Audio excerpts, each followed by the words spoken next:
Hello and welcome to Rooted and Unwithered. I'm Cole Newton, and the following is a meditation over question 6 of the New City Catechism, and that question is, how can we glorify God?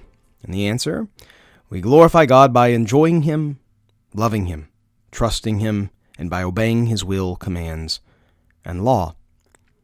Since question 4 stated that we were created to glorify God, the present question focuses upon how we are able to do that. Before we can discuss the answer given, we ought to make certain that we properly understand the question itself. Glory and glorify are such commonly used words among Christians that the actual meaning can easily be lost. God's glory is the radiance of God's nature and character. It is the outward display of who He is. To glorify God, therefore, is to join in that display, to give Him the honor and the worship that fits His matchless character and nature.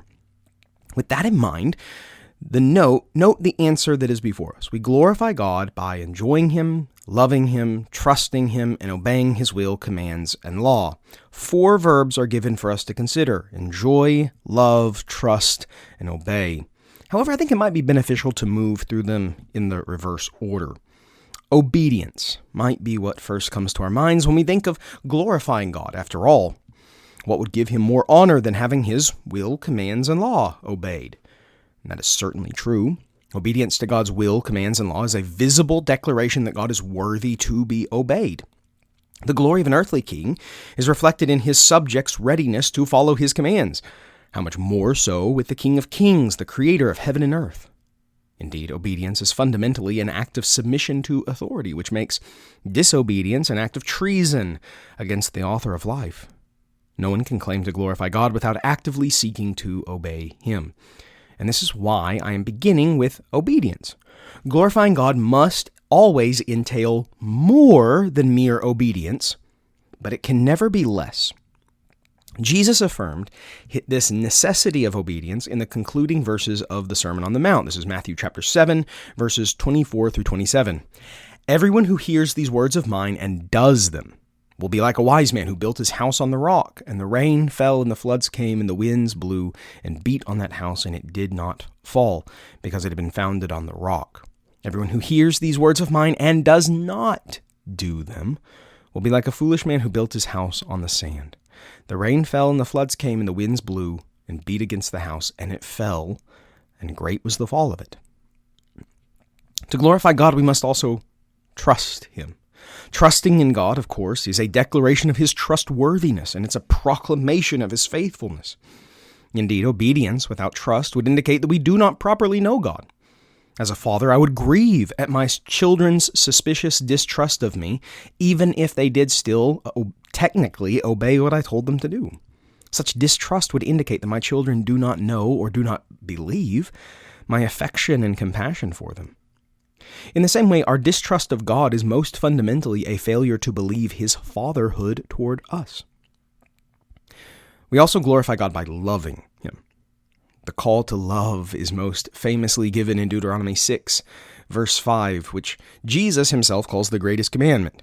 You shall love the Lord your God with all your heart, with all your soul, with all your might. It is right that we would love God with all of ourselves because God is love. He made us and sustains us by His steadfast love, and we reflect His loveliness by loving Him supremely in return. And notice how Deuteronomy 11:1 ties love and obedience together by saying, You shall therefore love the Lord your God and keep His charge, His statutes, His rules, and His commandments. Always. Finally, we glorify God by enjoying Him. The first question of the Westminster Shorter Catechism famously puts these two together. Question, what is the chief end of man? And the answer, man's chief end is to glorify God and to enjoy Him forever. Much of John Piper's ministry has been the argument that God is most glorified in us by enjoying Him forever. And I certainly agree. As C.S. Lewis noted, praise naturally arises from delight. Indeed, our desire for God to be glorified can only stem from a vision of Him as the most prized treasure.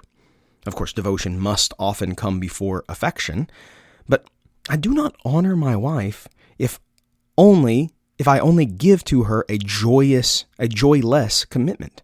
No, she is honored whenever my devotion to her overflows into affection for her.